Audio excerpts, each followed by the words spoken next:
do you watch this, by the way? It streams like Facebook, YouTube. Yeah, like what can I tell like my husband where to watch it now? Monmouth Regional Chamber of Commerce. Are we on? Oh, hey, good morning, everybody. I'm Terrence Wall. Honored to host a Monmouth Regional Chamber of Commerce ChamberCast. It's our January edition, I should say. I want to welcome everybody, welcome our guests. Thank you so much for being here. For the folks that are watching online, thank you. For the folks that came in the chilly weather, appreciate you making it through. It's been a bit of a kind of like, we're talking about therapy. I think it's been cold therapy, right, in the last couple of days.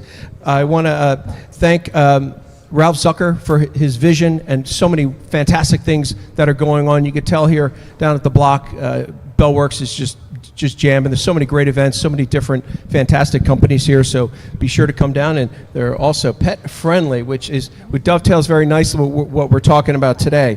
Today's topic is animal therapy. We're going to talk about how our furry friends help us with our physical and our mental well-being, and the professional side of pet therapy as well. You know, if you think about it, it depends on how you define therapy, right?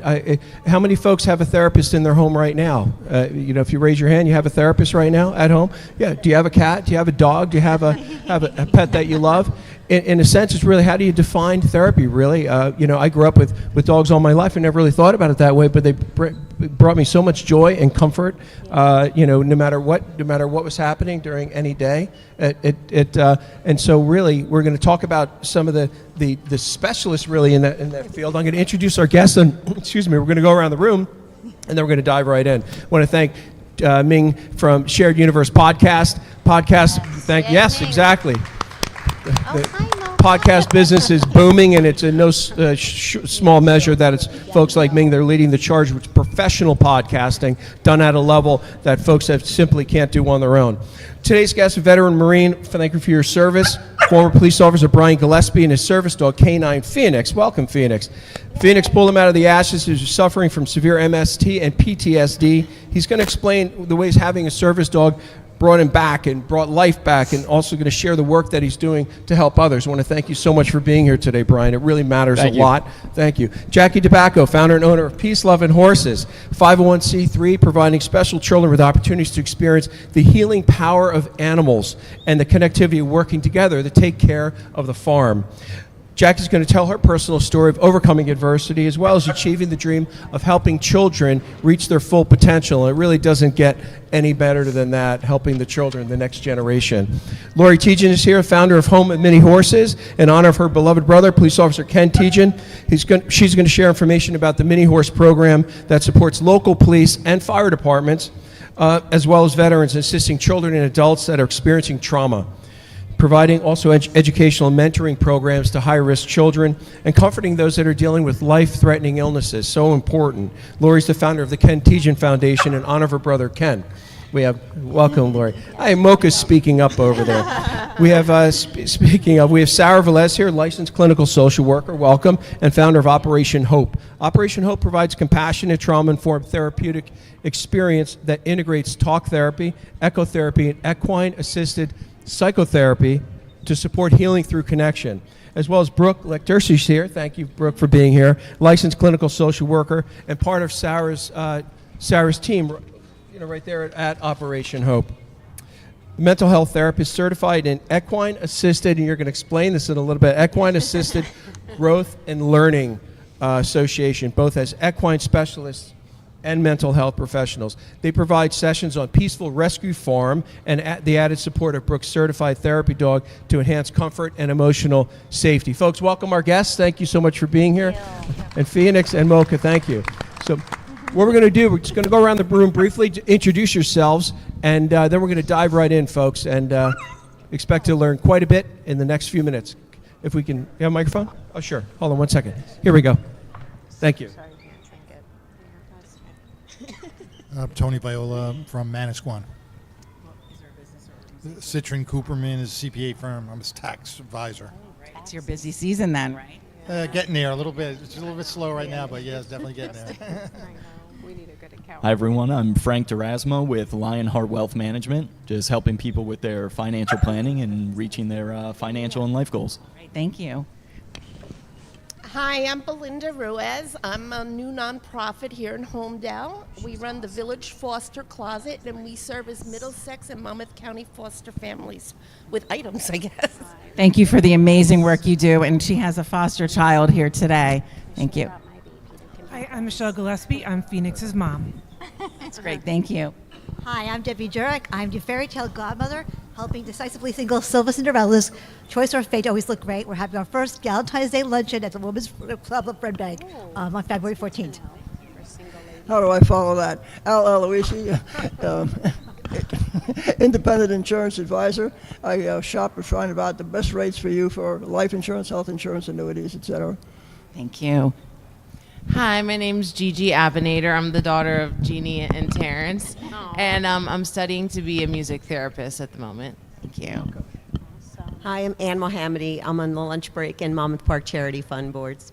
And a big event's coming up. What's that? Monmouth Park Charity Fund's Kentucky Derby is May 2nd. Woo! So if you're a business or a nonprofit that would like to really get a lot of exposure, talk to Ann. It is such a great event. Hi, everyone. I'm Carly. I'm with Seacrest Recovery Centers. I'm our Director of Outreach and Community Engagement. Sarah, who is on the panel, is our Clinical Director, and I'm very proud to be here with her.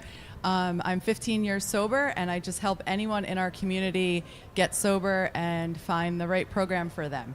Thank you. Wonderful. Hi, my name is Eliana Jaskowski. I'm from New York Life, and I'm also a financial advisor. So my goal is to help you protect what's most important to you at all stages in your life. Thank you. Hi, my name is Paul Thurston. I'm owner of T Marketing LLC, and I'm just here to experience this. This is a great event. I think it could be a really good thing to do all these things with animals. It's great. Thank you, Paul. Good morning, Mark Vigiani. I help people achieve their goals. The Vigiani Property Group out of Keller Williams Central Monmouth. I'm a certified divorce specialist, senior real estate specialist, and at home with diversity. Good morning, I'm Tara Demianovich. I work for Community Affairs and Resource Center, CARC, and I also have a business right here in Homedale called Outside the Box Gifts, where I create custom gift baskets. Thank you. Good morning, Sherilyn Przlomski. I'm the HR Director at Community Affairs and Resource Center and also on the board of the Chamber. Thank you. Hello. Hi, good morning, everybody. My name is Therese Rolke, former Executive Director of the Monmouth Regional Chamber of Commerce, and now a changemaker voice. I have a chapter in the book called Today is the Day, So Live It. Whoa, great message. Thank you. Good morning, Roman Feldman with Two River Technology Group right over here in Homedale in Bellworks. Thank you so much for being out here today. Looking forward to your stories. Hi, I'm Lisa Minshall, and I'm a pet sitter. I stay in people's homes and take care of their pets overnight. Very nice. Did I miss anyone? I'm Jeannie Wall, and I publish Tap Into for Monmouth County. It's a fantastic platform for your marketing, your PR, community relations. Thank you. Great, thank you. Thank you very much, and thank you everyone for being here. You know, the terms pet therapy, animal therapy, and these kinds of things, there are professional definitions of these things, you know, whether it's kids saying, oh, I need pet therapy today, where's my puppy, where's my dog, or cat, and that kind of thing. But there's a space that where this is a thorough mental health professional programming that are involved with, whether it be volunteer or formal training and these kinds of things. So I wanted to kind of collect that a little bit, but if we can, we'll just start with Jackie and Brian and Lori. Can you define animal therapy itself? Like, what's a working definition, or from your perspective, so we kind of, as they say, level set, you know, what we're going to go into next? Sorry, Pheonix. I think that for me, animal therapy is at its most basic. It's not the professional certification. It's literally the effect that animals can have on a human. And I think that's basically where it all starts at. And I think everyone who's ever had that unconditional love from a pet can understand, you know, that therapeutic value of just coming home and being able to pet your dog or your cat, or have someone who's just happy to see you every day and doesn't ask much. Yeah. And the physical chemicals that come to your body with endorphins and things of that nature. Brian, what's your working definition? It's pretty difficult for me to explain that, but I'm a rum dum, right? I'm a drunk Irish cop Marine. I'm also in recovery. I'm proud to say that. So for me, having Pheonix closer to me, I could touch Pheonix. I'm not grabbing for that drink. I'm grabbing for Pheonix. The emotion, the endorphins, she understands that for me now. And I saw that in other people for a long time. I've only had Pheonix for 10 months. She just turned 2. And for the longest time, I was great with my sobriety, but I wasn't dealing with my mental health the way I should have been dealing with it. I saw how canines help other vets and police officers, and I knew that that was something that I was down the road I was going to need. Eventually, when I got my 100% from the VA for my PTSD, for things that had happened, I knew that she was going to be for me. And what she's done in those 10 months, she feeds off of me and how I am, and when I'm good and when I'm not good. Well, just staying with that, where did Pheonix get her name, and how did you come together? Great story. So I'm involved with the Department of New Jersey Marine Corps League, and each year we have what we call a rebuilding a warrior fund. And what we do is we take donations and we give it to an organization called Rebuilding Warriors. So every year we help a dedicated dog or canine to a Marine in need, and we kind of want to be a part of that service. So I've been a part of that for the last couple of years, and 2 years prior, we were part of dedicating a dog to a friend of mine, and it was 3 days after I had put my dog down. And the owner had come, and our friend said, hey, Brian just put Shamrock down. I'm Irish, okay? And he goes, oh, don't worry, we'll take care of you. I'm like, yeah, don't worry about it. And I hadn't come to grips with a lot of the mental health issues I had been dealing with. Comes down the road, my wife and I were talking, and I saw him and said, hey, if you ever do come across a golden, let me know. And that was just in a conversation way back when. I reached out to him about a year ago, and I said, hey, just getting everything set up. We're going to do the donation on X date. If you can come to the convention this date. Do you have a Marine all set? He's like, yep. I said, okay, great. Is it someone local? He's like, yep. I said, okay. And they stopped talking. I'm like, hey, Jeff Mullins is his name. He runs the organization. I said, Jeff, you want to tell me who the guy is? He stops and says, Brian, we're giving you that canine at our fundraiser in April. And after that, I was like, don't mess with me, man. He's like, I'm not messing with you. He goes, I sent you that picture. I said, you never sent me that picture. He goes, Brian, I sent you that picture a couple of weeks ago, and I never heard back from you. I said, Jeff, you never sent me a picture. He goes, oops, it never went. It's still on my phone. Hold on. Blink. And he sends me it, and it's a picture of Pheonix sitting there at 8 months old just looking at it. And I was like, oh, my Lord. I said, I have to talk to my wife and son. I said, I'm pretty sure I know where it's going. I go, but I need to have a conversation. Come back with him the next day, and I said, hey, Jeff, we're good to go. I really appreciate it. He goes, all right, it's a female. I said, okay, that's good. He goes, and her name's Kimmy. And I go, no, it's not. He goes, it's not, huh? I said, what do you mean? I go, well, I got a niece named Kim, and it's not Kimmy. I have some other names in mind. He goes, well, what do you want to call it? I was like, well, I was a tank driver in the Marine Corps. I always liked tank, and we had talked about that name before. He goes, yeah, but it's a girl. I was like, yeah, that's not going to fit. He's like, well, what name do you want? I said, you know what? I want to name her something that's going to define me from my childhood all the way up to where I am now and everything that I've gone through in my life. He's like, what name do you want? I said, I want to name her Pheonix, the rising from the ashes. And he said, that's perfect. And that's where we got Pheonix. Welcome, Pheonix. Thanks for sharing that. Lori, what would you, from the work that you're doing, pet therapy, animal therapy, what have you seen in the therapeutic process from the work that you're doing? For us, really, we work mainly with equines at our farm. We have mini horses, and we also have large horses up to 1,500 pounds. And I started to see in the charity that I ran for first responders, as Brian can attest to, a lot of those guys deal with a lot of stress, a lot of PTSD. And when they would come to visit at the farm, I would immediately see a calming within that, a connection with the horses. A lot of people don't realize that horses have the ability to match their heartbeat to yours from up to 8 feet away. So the effect that horses have on animals was even shocking to me. So we sort of took that concept and we opened it up, and we open our farm free of charge to groups of children who are experiencing either life-threatening illnesses. You know, Belinda can attest to. We have the foster kids come over, and we use those animals as a conduit to partner them with first responders, because often those kids, when they're dealing with the first responders, it's in situations that are not happy or that are stressful. So what we try to do is to use the animals as a conduit to form relationships and to help with mental health and connection within the community. Thank you for that. Go ahead. Yeah, thank you. Oh, hi. My name's Sarah Velez, and for us, we co-founded Operation Hope in 2020, and primarily partnering with equines as well. Just as previously stated, we see really a partnership with the equines. So we primarily only partner with rescue horses. So they've all been through their own traumatic experiences, and when we have clients, anyone that comes to the farm, they immediately have this connection, and there's this real partnership where we ask for consent. We don't force the horses to do anything.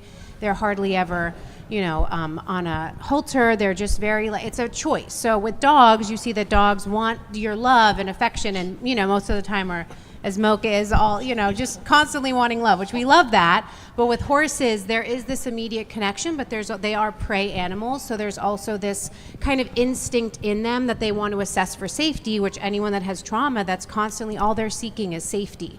So they have this immediate identification and connection with the horses, and we've seen so many powerful experiences, which I'm sure we'll get more into those stories. But I'd really say it's about the partnership with the animals. Yeah, and as far as to answer your question, a working definition for us at Operation Hope, so we are licensed clinical social workers and certified to do this work with equine-assisted psychotherapy. So we're doing mental health therapy sessions with our clients. So that's the horses are therapy horses for our clients doing mental health therapy, and then Mocha, just for like working definition, so she's a therapy dog, meaning she's certified. You would not know it because she's been cooped in the house for 4 days and she's 2 years old, but she's perfect. Thank you. So she comes with me for my ecotherapy sessions, so my outdoor sessions with my clients as a therapy dog, meaning just to bring them joy and love. And then with your dog, obviously there's a huge difference, a service dog, which is not what Mocha is. So there's little definitions within dogs too for this type of work. You're hearing about animals, dogs, also horses. Other than the obvious, what might some of the differences be? Like, for example, peace, love, and horses. How did that come about, and what have you found as far as that? You're an advocate on the farm for local children and families. What have you found from the equine perspective? So really, we're talking about animals really generally, but we're here dogs, Pheonix, Mocha. But on the farm, the equine side, what has your experience been, Jackie, with your advocacy for what you're doing with Peace, Love, and Horses? Yeah, so Peace, Love, and Horses came about. I had developed a program with my son's speech therapist, occupational therapist, his riding instructor. We had developed a program about 10 years ago that was to be more than riding. It was to actually teach him how to take care of the horse, how to take care of the farm. Responsibility, accountability, all of the things that I thought that he was missing when we would go for lessons. You show up, you kind of get on the horse, you get off, and you go home.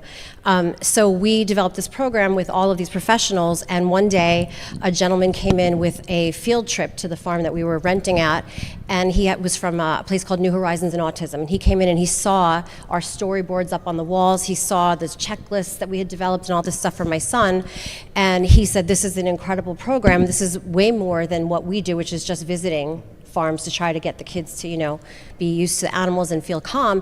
And he wanted to partner with me. So we developed a real curriculum. We tested it. I had just bought my own house with a farm, and we were moving our horses, and we developed this program where we did data trials. So we took the most difficult population of young adults who were severely autistic. Most had no speech. Most had never been exposed to a farm life or the smells or the sounds of a farm. And we put them through a 6-week trial to see how the curriculum would go and what the data trials would be on that with behavior therapists, and all the professionals came. And we were shocked. I mean, day one, we had 2 girls who got off the bus and they were just screaming and crying and couldn't handle the smells of the farm. By the time the 6 weeks were over, every single child who had come to the program was at a 90 to 100% accuracy on their skills that they had learned while they were doing the program. So that kind of gave me the indication that this was useful. So with that being said, we started this nonprofit at my home. We started small, we started taking school programs that would come, and I have just seen, my favorite story is we had a boy who was nonverbal. He was 15, and we would just, we don't, just because he's nonverbal doesn't mean he didn't understand, right? So we go through everything, and we would say constantly, like, okay, when you get on the horse, you're going to say walk on, even though we knew he would not be able to mouth those words. So after a few weeks of lessons, his mom came one day to watch, and he got on the horse, and he literally said his first words ever, and he said, walk on to the horse, and we all just started crying. So those are the things that, the motivation, the feeling capable, the feeling that the horse can, have empathy. Horses do have that force field around their hearts where, when we teach the kids, put your hand on the horse while you're grooming, and they feel your heartbeat, and you're getting an oxytocin response. So the immediate calming kind of allows a lot of kids to get further in their knowledge and in their abilities once they have that calming sensory integration with their nervous system. That's amazing. It was amazing. Little miracles constantly Yeah. happen at this And farm. part of the reason we're all here is to communicate, illuminate, and share but through Facebook and YouTube and the folks that are here today and the content that thousands of folks typically are watching the recorded podcast to get that information out. I had a question though. You've long been an advocate for children and serving to the community on the Middletown Board of Education. You mentioned curriculum a little bit earlier. Have you found through whether it's standard learning or folks that work through IEPs and 504s and things of that nature that there is a place for a broader curriculum with animal therapy for all of us here, that to be inculcated in our education culture, so to speak, that where it can scale that awareness and scale that knowledge? Yeah, I do, and I find that the difficulty is in getting the school districts, as you know, to agree that this is useful and that it's worth investing a part of the budget in. But we have done programs with a lot of the schools in the area where the special needs kids would come, and that would be their internship program or their community outreach program. So they would come and they learn everything from how to feed every animal. I mean, I have horses, I have goats, I have a pig, I have chickens, I have barn cats, I have dogs. So they've experienced how to take care of everything from beginning to end. And then the riding is just on top of that. It's not really just about the riding for us. It's really about teaching and having that responsibility, and also job preparation. Everybody who owns a farm knows that the work never ends, and these kids are very capable of learning and very capable of holding a job at a farm eventually. So I am a huge believer that this should be integrated into any special needs program in any school. Yeah, I certainly think so. Yeah. We have special guests here with Pheonix and Mocha. Two different perspectives, though. I wanted to share. Brian, it's a personal connection with Pheonix, but I also wanted to ask when you first with a therapy animal, which is you're really a member of the family. That first connection, like what happened? Like when did you realize, this is really important? Like what's the backstory of saying, this is incredibly important? I'd like if you'd be willing to share that and for Mocha afterwards, you can perhaps share an example of Mocha, a day in the life of how Mocha helps others as an example. But I'd really like to bring it back to you, Brian, on that. Thank you. You brought me right back to the day that we met her. The woman had come in. She'd been trained for about a year. And we'd been sending pictures back and forth, and I'd been in touch with, she was actually trained in Arizona. So she was standing at a hotel, and we were going to go meet her for the first time. And it was my wife and my son sitting in the car, and watched her come out, and there she was, beautiful. We went around the back of the hotel, and we got out, and we were kind of walking, and we let them walk ahead. We let them walk ahead a little further. The woman kept looking back, figuring, she'd realized that it was me. We get into the back, and then she realizes finally it's me. She said later, I was wondering, why is this guy following us? We get there, and then she says, hey, Pheonix, this is Brian. And my wife took a picture that day that I still use. And you could actually see both of us genuine smile. And it was probably one of the first good genuine smiles I've had in a long time. But it was that moment, from that moment on, I felt we had the connection. But then it was like, all right, we're going to do a couple of little exercises. So we started to do a couple little exercises. And as soon as we started, she was so used to being with the trainer, I took the lead and we start walking. And she looks at the trainer and she's like, what the hell does this guy want? We did a couple of things and it was great. And then we did something and she's like, yeah, I'm done. The trainer came over to our house that afternoon. Pheonix stayed with the trainer the whole time, came over to me very little, but was with the trainer. I said, okay, well, we'll see you tomorrow. After everything's like, oh, no, you're keeping Pheonix for the week. I'm like, oh, okay. Pheonix came, stayed with us that night. I did a little more work with her. We went out, did more work. The next day, the trainer came over to the house, sat there. Pheonix walked by her, goes, hey, what's up? Came back and stayed right with me. It took within a day for her and I to bond. I bonded automatically, but for her to bond with me to realize this is what I'm here for. The first week I had Pheonix, I had traveled to Kentucky for a conference. And I wasn't sure about a lot of things, Some things you're allowed to do with the service dog, what are you not allowed to do? Everything was new to me. But I was at a conference, and after the conference that night, we were all sitting around. There's probably about 10 of us. And a friend of mine is a national figure, did a lot of undercover work, and he's with a lot of other people not from back east. And he was talking his story about everything that he's done. Pheonix got up and walked over to him and sat right next to him, and for 20 minutes he just sat there telling his story, and all he did was just keep touching her. She didn't move. She stayed right with him. So then I realized, well, I guess I got to share her now with some other people, because I thought it was for me, but that's what she's trained to do. She knows, like, every time he goes and he's in person talking what he's done, it affects her. She gets that, and she did it this morning. She did it the other day when I had a call, and you just wonder, how does that happen? I mean, the training that they do, I'm not involved in that part, but it amazes me. I get mad because I want her to be like me and her for 10 years. I want everything to be perfect, and it's not. I also have to understand she's a puppy. She's 2 years old, and I may be 61, but I act like I'm 10 years old half of the time. So she's still working too, but it's amazing how she gets it. And how she's trained for that as a service dog itself. And for the folks that are watching that may have military or non-military, and anybody please jump in here with PTSD or diagnosed or not diagnosed, frankly, what's your advice to them? Like, what should they do? For example, you're blessed by having folks that cared so much about you to bring Pheonix to you and help bring that together. But many folks, unfortunately, they suffer in silence, right?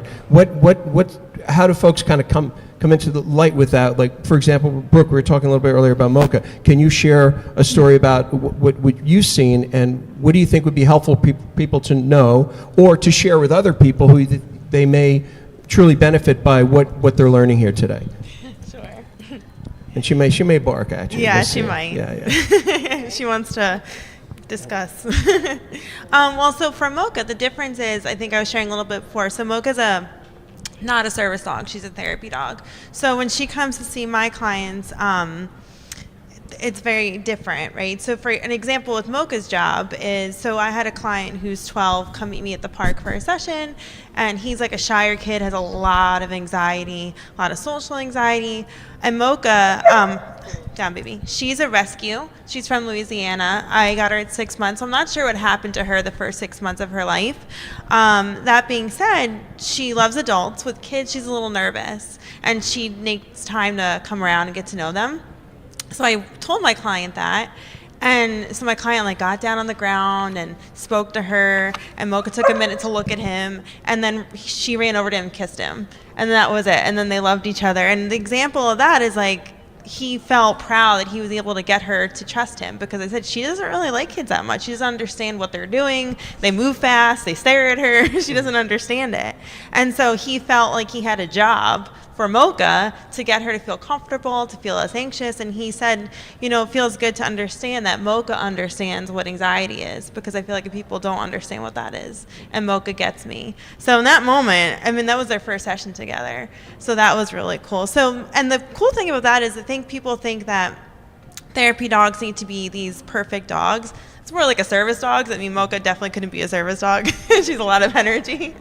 But she's a really good dog, and she's certified. She passed her test to be a therapy dog. And she doesn't need to be perfect, because her anxiety actually helps people with anxiety because they connect. And if Mocha trusts someone, that's a really good sign. And it really helps clients to feel really good and build their self-esteem and What's the self-confidence. difference between a therapy dog and a therapy horse, as an example? And can you share what equine-assisted psychotherapy, what that dynamic is?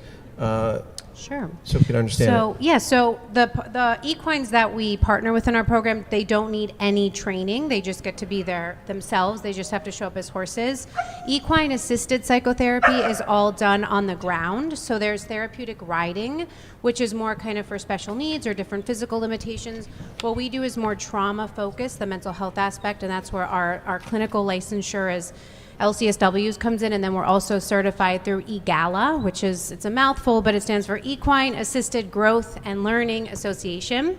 So they're kind of the gold standard for the work that we do with the horses, and it's really all about the connection. There's a lot of mindfulness, you know, just presence with the horses, and there's a lot of, you know, sessions look different than a talk therapy session where there's a lot of interaction between the therapist and the client. In the sessions with the horses, it's all done on the ground. It's all, like I was saying, it's this partnership. There's not a forceful dynamic. We're just kind of allowing the horses to be themselves in sessions. The clients are connecting with the horses, and there's just a million things that are happening in those moments of connection. So that's kind of what we do. And like I said, there's no specific training, as long as they're not aggressive, which all of the horses that we partner with, they're rescued, but they're all wonderful with our clients, so they don't have to, you know, pass any tests, whereas a dog does need to go through very specific training to become a therapy dog.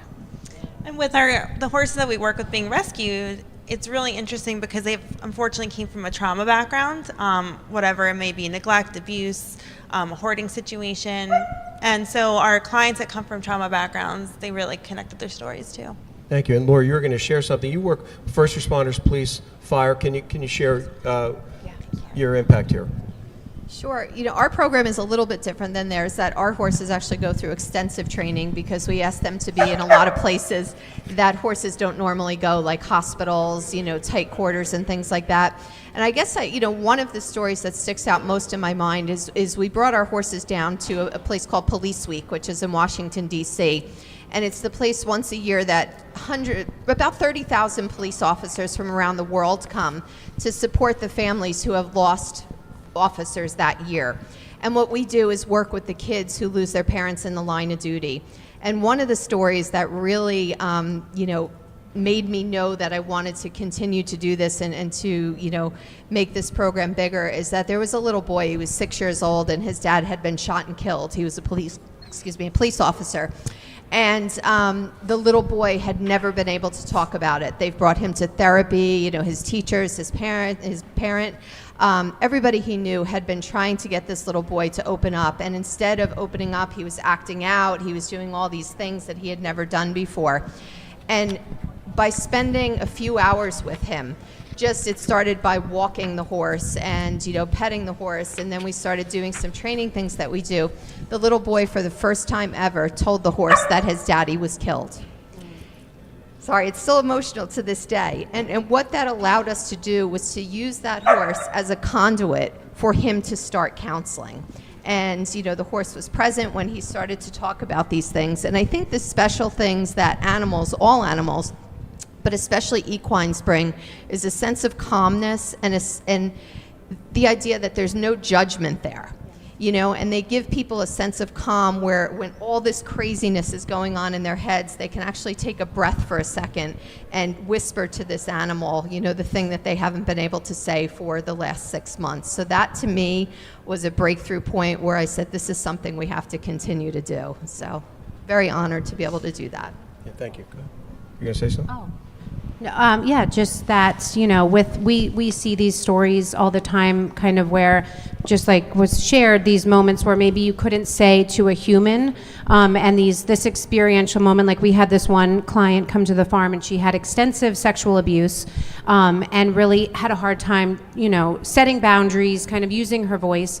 And there was this moment where the horse kind of kept getting in her space. This horse we know to be very loving and kind, but she was taking it as, this horse is, aggressive and in my space. And Brooke had kind of instructed her, why don't you just gently take your hand and ask the horse to take a step back? And so, she took a moment and kind of in her own time, she just gently moved her arm and the horse took a step back. And she said, wow, I've been in talk therapy for 5 years to kind of find some healing with this extensive sexual trauma. And in that one moment of asking the horse to move back and the horse responded and did take a step back, she said, I finally felt in my body what it feels like to be able to say no and to be heard. And so, that's something that the horse they know how to show up in these sessions. They're very intuitive. They're very, intelligent creatures. And so she could kind of the horse could feel all of that, pent up trauma and fear in her body. And in that one moment, it was like this healing was unlocked. And that's kind of the magic of therapy with animals. And with that, with our training with EGALA, you're told not to share what the horse is doing necessarily. So for example, we know that horse is basically what she wanted to do is put her head on you and cuddle is what she wanted. But if we had shared that, it kind of ruined the story of what the client was perceiving, meaning she was perceiving it as intrusive. And it would have taken away that whole lesson of like boundaries and being able to say no and being out of her comfort zone. So that was her first session. In the first session, she understood what boundaries was for the first time. What I'm caught by a little bit, and I just want to see if anybody has any thoughts on it. Within the healing arts of medicine and therapy, mental, physical health, and things of that nature, even though so many folks, millions of folks have pets, right? Dogs, cats, all kinds of different pets, and there's a reason for that. And so you would say therapy or therapeutic, or just they enjoy them or love them, and all these kinds of different things. I'm getting a sense that the healing arts, as far as it is with animal therapy, is kind of nascent. It's almost at the beginning. And I wondered if anybody had thoughts whether the horses are specifically trained or not, or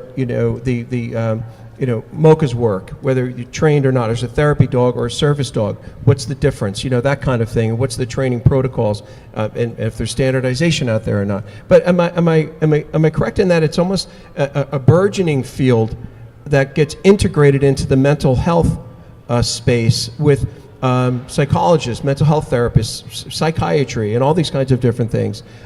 Is it something in the beginning? Because it seems also somewhat. I don't want to say fragmented, but that it seems to be kind of coming together more and talked about more. Jackie, do you want to speak to that a little bit?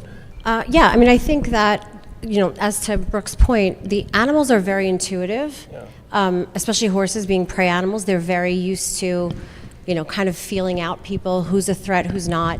And I think that describe prey animal. What do you mean by that? Prey animal is an animal in the wild that's preyed upon. So it's not a predator. It's not a lion. It's not somebody who's a predator. It's literally they are preyed upon. So they are on high alert usually most of the time.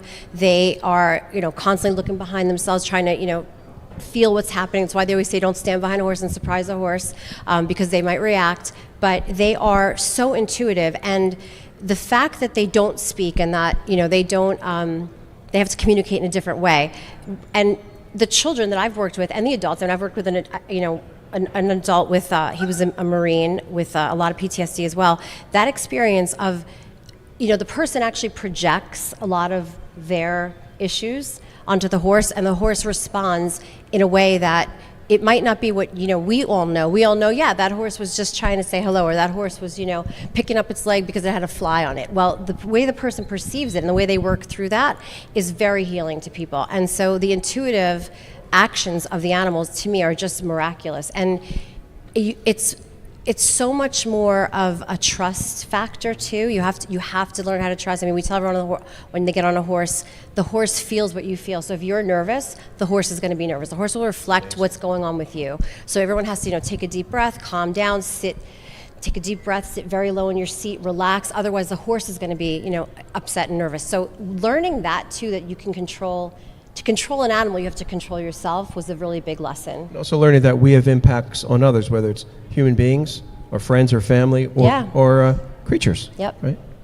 Absolutely. Wow. Anyone else want to jump in on that? And in a little while, we're going to open up for questions before we talk about the next big thing for your group, your nonprofit, or your own world before we conclude the meeting today. But go ahead, bro. Yeah, so like you said, being a new field, so I think it is relatively new, and there are standards for whatever you're doing. So every one of us does different things with horses, which is pretty cool. And as long as everyone's doing what they know, like that's awesome. Meaning like for us as therapists, like we're certified through EGALA and we're licensed clinical social workers, right? But I'm not a therapeutic riding instructor, so I'm not going to be doing horseback riding lessons with someone with special needs. It's not in my lane. I used to work in that, but not anymore, right? So as long as everyone's like getting their certifications that they need to do what they're doing to help people, that's what's important. Because it's so new, there isn't like this, people can call animal therapy whatever they want, and that's fine as long as they're just staying, they're doing in their scope of practice, basically, is what I would say, right? I think, one of the things for me, if any of us who have had pets, we know the power they have, as you had mentioned, Terrence, to heal, to bring peace. And I think what we're doing, and all people in animal therapy, is trying to sort of harness that gift that they have in ways that are maybe a little bit more structured and focused on helping specific individuals. Yeah, and you really don't need horse experience to do, the work of whether it's riding or doing the groundwork that we do, because sometimes that fear can just translate into the session in really beautiful ways. So you don't have to have any horseback or a horse. Yeah, as a client. Obviously as the practitioners you do, but the client can show up to the farm and never have touched a horse and still really reap the benefits. So. Thank you for that. Brian, you want to share something, Jackie, on that? I want to go back to my old dog. We talked about the animals and what they have, what presence they mean. Shamrock. Shamrock, of course. She wasn't trained. She had no, formal training. But what she did for me when I came home, to have her there, and not that she had come up to me, but I'll share that the day that we had to put her down 2 years ago, I laid on the floor for 20 minutes and cried more that day than I did for my mother, my father, and my brother passing. That meant more to me than anything, because then I realized it took too long for me to realize what she actually did for me and what she was doing for me. That's when I knew at that point, never came out to say that it was at some point in time I was going to need a service. Thank you for that. Jack, do you want to share? I think just picking up on Brian's point, one other point I'd like to make is in the experience I've had at the farm, the kids do learn a lot about grief in a way that kind of maybe prepares them for their real life experience with a parent or a grandparent. But, and on a farm, I'm sorry, but like you're constantly, who gets sick, who's dying, the circle of life. It happens and it's heartbreaking, but it's been amazing to see, especially when an animal gets sick, the kids come together to try to caretake for the animal. And then when the animal passes, we've all had that, experience of saying goodbye, having a little ceremony and letting the kids kind of deal with that in a way that it's close, but it's far enough away so that you kind of have that experience of like, this is the circle of life, and kind of the grieving process has been another big, huge lesson that unfortunately we had to learn and to teach people. But I wish it wasn't so, but it really is, the nature of owning and loving an animal. Well, you're right about that. It is a circle of life, and we're all on a journey. Yep. Right? We're all on a journey.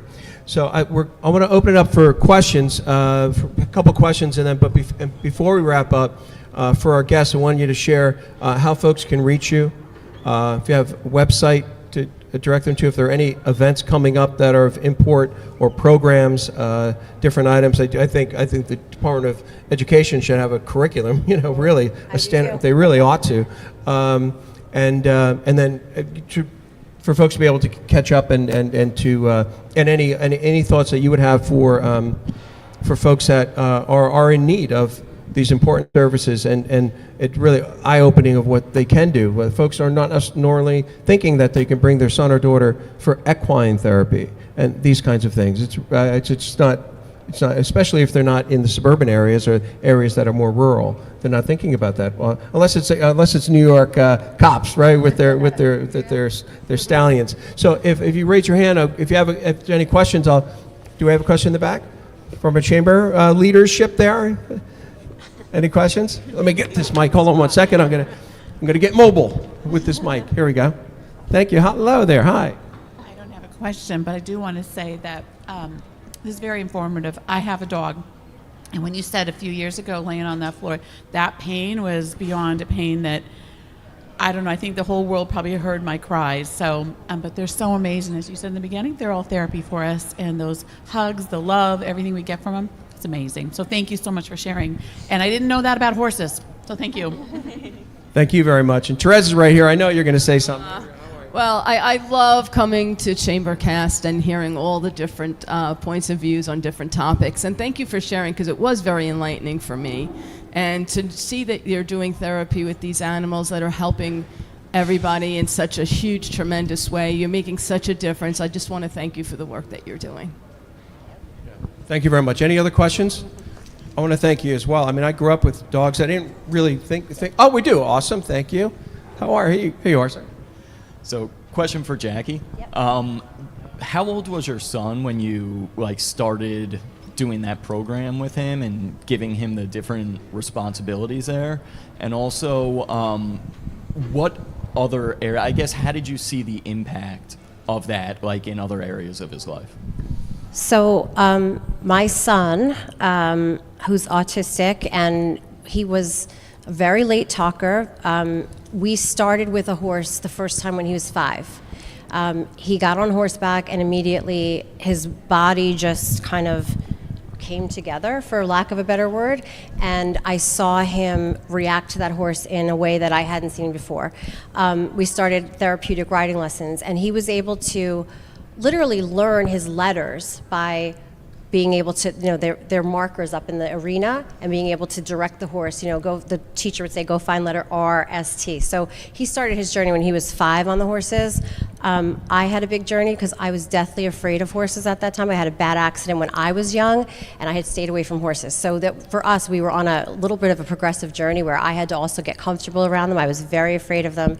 And he was 9 or 10 when we had just kept seeing that was where his learning was taking place, and his calmness, behaviors had really calmed down. He really seemed to be more of himself when he was around a horse or on horseback. So long journey. I mean, horses are, it is interesting. You will spend every dime you ever had learning and taking lessons. But it just, the acts of miracles that were progressing with him were amazing. And so after the riding experience and learning how to ride, and he did some shows, and he was competing and really succeeding in an arena where he wasn't succeeding socially in school, he wasn't succeeding athletically, but on a horseback he was seeing, those moments of getting self-esteem in a therapeutic riding environment. And so with that being said, when he got to be about 10, it just wasn't enough for him. He needed to have the responsibility, the jobs. He needed to have more to do, and that's kind of when we started the program. But I have seen, everything from speech therapists, occupational therapists, and physical therapy were all being kind of addressed through the horse in a way that, although he was getting those services at school, it was coming together when he was on horseback. So I highly recommend it for anybody who has a child with any special needs. ADHD, it's fantastic for. Autism, anxiety, for sure, it's great for. I'm just a huge proponent of it. It's been truly amazing. So, and happy to answer any other personal questions afterwards if you need. Thank you for that, Jackie. And staying with that, what's the next big thing for you, for your programming that you'd like to share with folks, and any messages that you just shared some key messages right there. So we are actually in a little bit of a transition phase. My own personal horse, who's been a therapy horse for years, has just passed last May. And devastating for myself and for a lot of the kids at the farm, my family. And we just recently adopted another rescue horse. He's actually from the Yellowstone Ranch and was on the show 1883. So he's very well trained, but he had a knee injury, and he couldn't be working all those hours on a TV set, and he ended up at an auction, unfortunately. But we were able to rescue him. He's great. And so this was the first summer that we did not have a summer camp program because I didn't have a horse has to be really bomb-proof for us to bring the kids around him. So this summer will be the first summer, again, like we've missed one, but this will be the first summer with a new horse. And the kids are looking forward to meeting with that horse, and we'll see where that goes. He's very, very well trained, and he's also very big, which is another good thing for that. The physical sensations and the sensory experience to have a really big horse for a lot of the kids. And is there a website or any Facebook? We have a Facebook page, and usually we do our announcements on Facebook. Okay, great. And what's the Facebook? Peace, Love, and Horses. Okay, Peace, Love, and Horses. There you have it. So, Brian, first of all, thank you for your service, keeping our country safe. We greatly appreciate it. We're honored that you're here because you're sharing your story, and you're helping folks that. Just by being here and hearing your story, that there's success and thriving for folks that think that sometimes there isn't, and it matters a lot. So thank you for being here. I wanted to see what you would share to share with folks about. Hey, look, for the service dog programming, how do they get involved? Where do they start? Or maybe there might be a son or daughter or someone who's watching for themselves. That something clicks and they go, you know what, how do I get involved? How do I embrace that? For folks that are familiar, they already know. But a lot of folks don't know. What would you say to them? And if there's any programming or events that are coming up where people can support the programs that help fund the training and these kinds of things, people may want to get involved. You could share that too. Thank you very much. First off, thank you for this forum. Before we started today, Pheonix reminded me to let everyone know that she has her own Instagram page. It's called Pheonix the Service Dog, and she makes sure to let everyone know I'm not allowed to touch it. She does her own posts. She does everything on her own, so everything you see is on her. About my recovery, right? So it's about attraction, not promotion.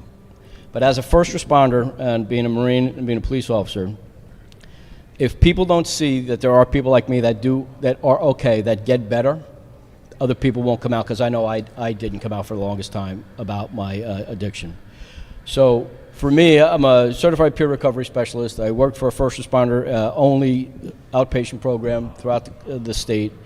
I've been working for peer programs and inpatient first responder facilities for over 10 years now. And I feel like if I'm not out there doing it, just let other people know that there is someone there like them, then they're never going to reach out. It took me a long time. So I always use this joke because we're all in New Jersey, right? You need your driveway done, you got a guy. You need your roof done, you got a guy, right? Well, if you have someone who's a first responder who needs help, you got a guy, and that's me. I don't know everything, but I've been fortunate to where I've traveled a lot throughout the state, throughout the country, that I can help someone get somewhere, for whether it's mental health, whether it's for addiction, anything, or for something like with equine. And we're only as good as the people we know, because that means that we're all helping together. We're not just doing it on our own. Because once we start doing that, then the animals, the therapy, nothing's going to work.